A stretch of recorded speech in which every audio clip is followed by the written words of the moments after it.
Tamil news சேனலில் உங்களது பொருட்களை வெறும் 500 ரூபாயில் விளம்பரம் செய்ய வேண்டுமா? தொடர்புக்கு 7806942275 தொடர்பு கொள்ளுங்கள். மாண்புமிகு நம்முடைய அமைச்சர் பெருமக்கள் ஐபி அவர்களே, மூர்த்தி அவர்களே, பிடிஆர் பயணிவேல் தியாகராஜன் அவர்களே மற்றும் இந்த நிகழ்ச்சியில கலந்து கொண்டிருக்கக்கூடிய மாண்புமிகு அமைச்சர் பெருமக்களே, சட்டமன்ற உறுப்பினர்களே, மாவட்டத்துடைய ஆட்சியர் அவர்களே, என் பேரன்பிற்குரிய வல்லலாப்பட்டி கிராம பெருமக்களே, தாய்மார்களே, நண்பர்களே, உங்கள் அனைவருக்கும் என்னுடைய அன்பு குறைந்த வணக்கத்தை மிகுந்த மகிழ்ச்சியோடு, பூரிப்போடு, பெருமையோடு, புலங்காகித உணர்வோடு நான் தெரிவித்துக் கொள்ள கடமைப்பட்டிருக்கிறேன். இந்த நிகழ்ச்சி எதற்காக ஏற்பாடு செய்யப்பட்டிருக்கிறது என்பது உங்களுக்கு நன்றாக தெரியும். டங்ஸ்டன் சுரங்கத்துக்கு எதிராக நடத்திய போராட்டத்திற்கு நமக்கு கிடைத்திருக்கக்கூடிய வெற்றியை அடிப்படையாக வச்சு அந்த வெற்றிக்கு உறுதுணையாக இருந்த நம்முடைய திராவிட மாடல் அரசுக்கு, திராவிட மாடல் அரசினுடைய ஆட்சியை வழிநிறுத்திக் கொண்டிருக்கக்கூடிய இந்த முத்துவேல் கருணாநிதி ஸ்டாலினுக்கு நன்றி சொல்ல, வாழ்த்து சொல்ல, பாராட்டை தெரிவிக்க வேண்டும் என்ற அடிப்படையில் இந்த வட்டாரத்தில் இருக்கக்கூடிய பெரியவர்கள் எல்லாம் ஒன்று சேர்ந்து நேற்று ஒரு 30 பேருக்கு மேற்பட்டவர்கள் நம்முடைய அமைச்சர் மூர்த்தி அவர்கள் தலைமையில சென்னைக்கு வந்து என்னை கோட்டையில வந்து சந்தித்தார்கள். சந்தித்த போது சொன்னார்கள், உங்களுக்கு நன்றி சொல்ல வந்திருக்கிறோம். நீங்கள் சட்டமன்றத்தில் தீர்மானம் கொண்டு வந்து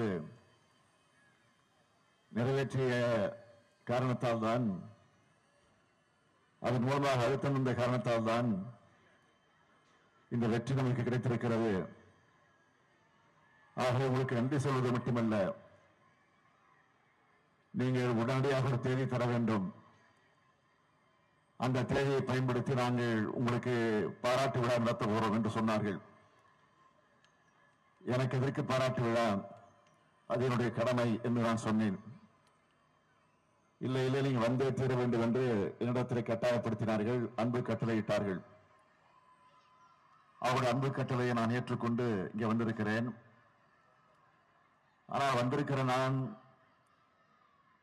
இந்த விழாவை பொறுத்தவரையில் எனக்கு பாராட்டு விழா என்று நான் கருதவில்லை, உங்களுக்கு நடந்திருக்கிற பாராட்டு விழாவாகத்தான் கருதி கொண்டிருக்கிறேன். என்றால் நீங்கள் உறுதியாக நின்று குரல் கொடுத்தது மட்டுமல்ல, உங்களுடைய உணர்வுகளை எல்லாம் வெளிப்படுத்தியிருக்கிறீங்க, போராட்டத்தை நடத்தி இருக்கிறீங்க.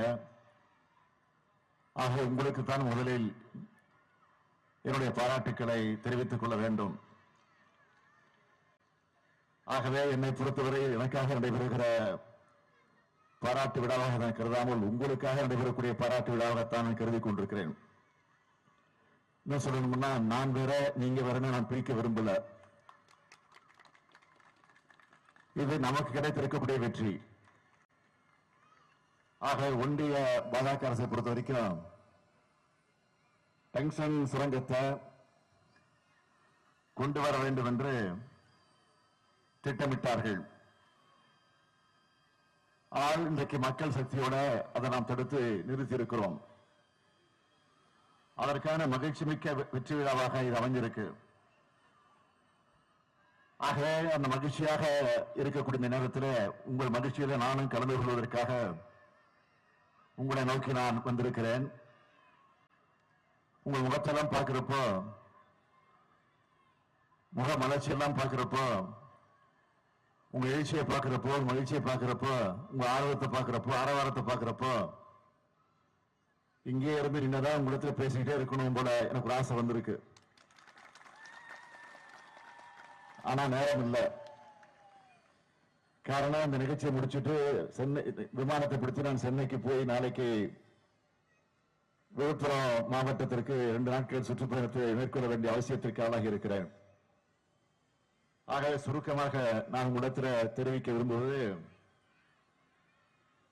இன்றைக்கு ஒன்றியத்தில் இருக்கக்கூடிய பாஜக அரசை பொறுத்த வரைக்கும் என்னென்ன கொடுமைகளை, என்னென்ன அக்கிரமங்களை, மக்களுக்கு விரோதமான செயல்களை எல்லாம் எதேச்சதிகமாக செய்து கொண்டிருக்கிறது என்பது உங்களுக்கு எல்லாம் நன்றாக தெரியும்.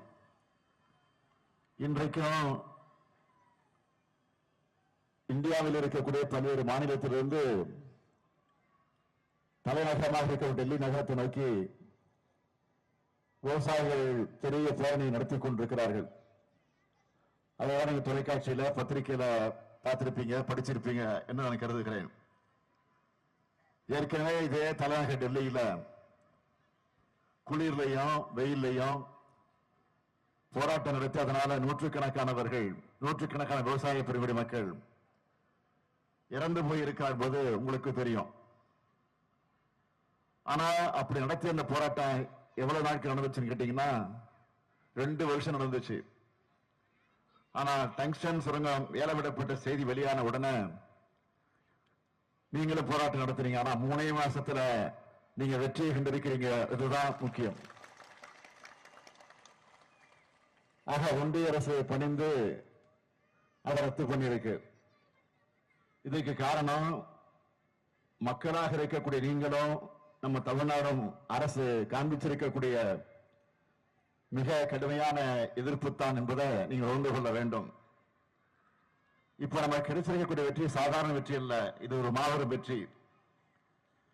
இந்த டங்ஸ்டன் சுரங்கத்துக்கு மூல காரணம் என்னன்னு கேட்டீங்கன்னா, மாநில அரசினுடைய அனுமதி இல்லாம முக்கிய கனிம வளங்கள் ஒன்றிய அரசை ஏலம் விடலாம்னு நாடாளுமன்றத்தில் பாஜக அரசால கொண்டு வரப்பட்ட சட்டம் தான் இதற்கு மூல காரணம். இந்த சட்டம் கொண்டு வருவதற்காக பாராளுமன்றத்தில் மசோதாவை நிறைவேற்றிய நேரத்தில் அன்றைக்கு அதை திராவிட முன்னேற்ற கழகம் மட்டும் இல்ல, திமுகவோட கூட்டணியில் இருக்கக்கூடிய எல்லா கட்சிகளும் ஒன்று சேர்ந்து அதை கடுமையாக நாம் எதிர்த்தோம். ஆனால் இன்றைக்கு தமிழ்நாட்டில் எதிர்க்கட்சியாக இருக்கக்கூடிய அதிமுக என்ன செஞ்சது? அவங்க எதிர்த்தாங்களா? இல்ல. அது குறிப்பா மாநிலங்களவையில் உறுப்பினராக இருக்கக்கூடிய தம்பிதுரை அவர்கள், அவரு என்ன பேசினார் என்று கேட்டால், இந்த சட்டத்தை ஆதரிச்சு வரவேற்று பேசியிருக்கிறார். அதெல்லாம் டிவியில வந்திருக்கு, நீங்க எல்லாம் சோசியல் மீடியால பார்த்திருப்பீங்க.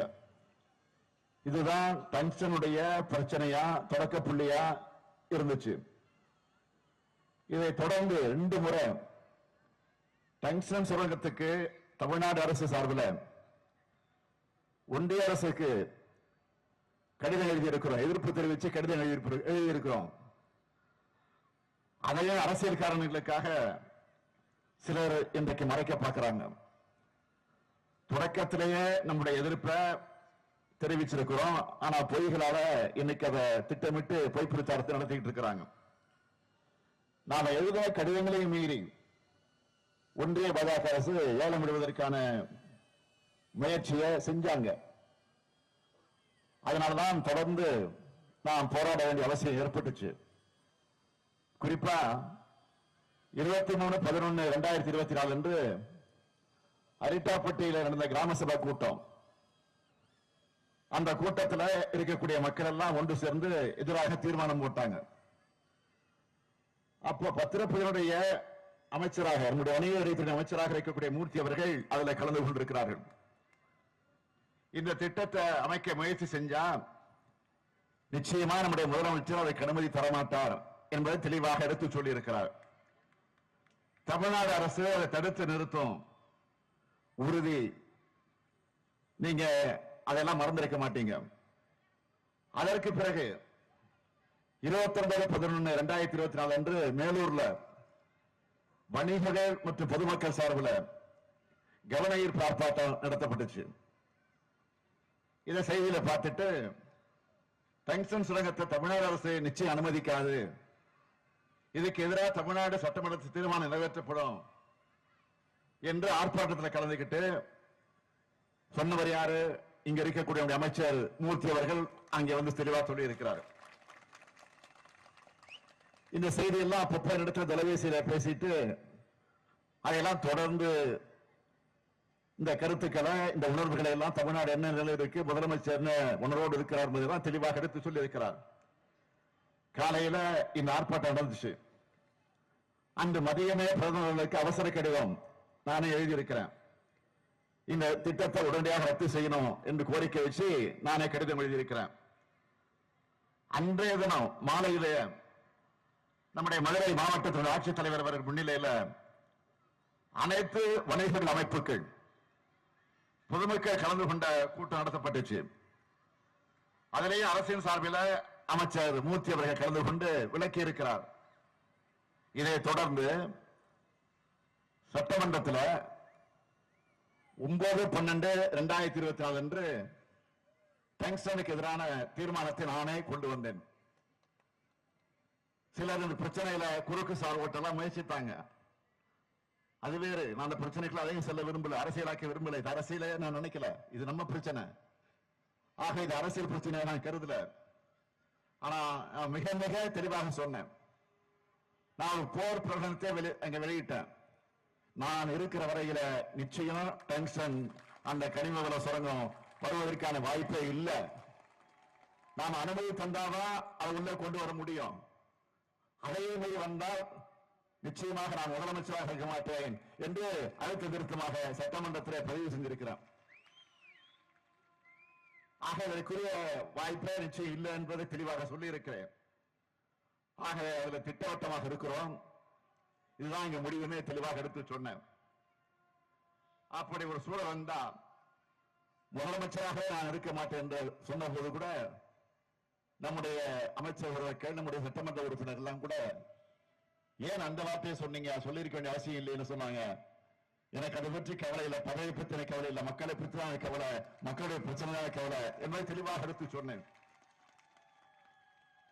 ஆக சட்டமன்ற தீர்மானத்தையும் மக்களாக இருக்கக்கூடிய உங்க உறுதியான போராட்டத்தை மதிச்சு ஒன்றிய அரசு இப்ப இந்த ஏல அறிவிப்பை ரத்து பண்ணிருக்காங்க.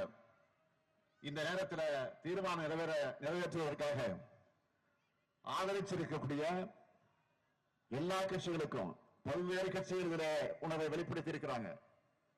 எதிர்கட்சி, மாற்றுக் கட்சி, கூட்டணி கட்சின்னு நான் பிரிச்சு பார்க்க விரும்பல. எல்லா கட்சிகளுக்கும் உங்கள் சார்பாக, அதே போல இந்த பகுதியில் இருக்கக்கூடிய மக்களுக்கும் இந்த நேரத்தில் உங்களுடைய நன்றிய வணக்கத்தை நான் மீண்டும் மீண்டும் இந்த நேரத்தில் தெரிவித்துக் கொள்ள விரும்புகிறேன். நான் ஏற்கனவே ஆட்சி பொறுப்பு ஏற்றவது தெளிவாக சொன்னேன். இது என்னுடைய அரசு அல்ல, இது உங்களுடைய அரசுன்னு சொல்லி இருக்கிறேன். என்றுமே உங்களின் ஒருவனாக இருந்து என்னுடைய கடமையை நிறைவேற்றுவேன் என்று சொல்லியிருக்கிறேன். அது மட்டுமல்ல, முத்துவேல் கருணாநிதி ஸ்டாலின் என்று சொல்லிதான் நான் பதவியை ஏற்றுக் கொண்டிருக்கிறேன். அந்த அடிப்படையில தான் அவர்கள் வெளியில் இருந்து ஆட்சியை நடத்தி கொண்டிருக்கிறேன். ஆகவே எங்களுக்காக இல்லை என்ற உறுதியை மீண்டும் அளித்து உங்களுக்காக தான் இந்த ஆட்சி என்பதை மீண்டும் எடுத்து சொல்லி மீண்டும் ஒரு முறை உங்கள் அனைவருக்கும் என்னுடைய மனமார்ந்த நன்றி வணக்கத்தை தெரிவித்து விடைபெறுகிறேன். நன்றி, வணக்கம். நமது தமிழ் நியூஸ் சேனலில் உங்களது பொருட்களை வெறும் 500 ரூபாயில் விளம்பரம் செய்ய வேண்டுமா? தொடர்புக்கு 7806942275 தொடர்பு கொள்ளுங்கள்.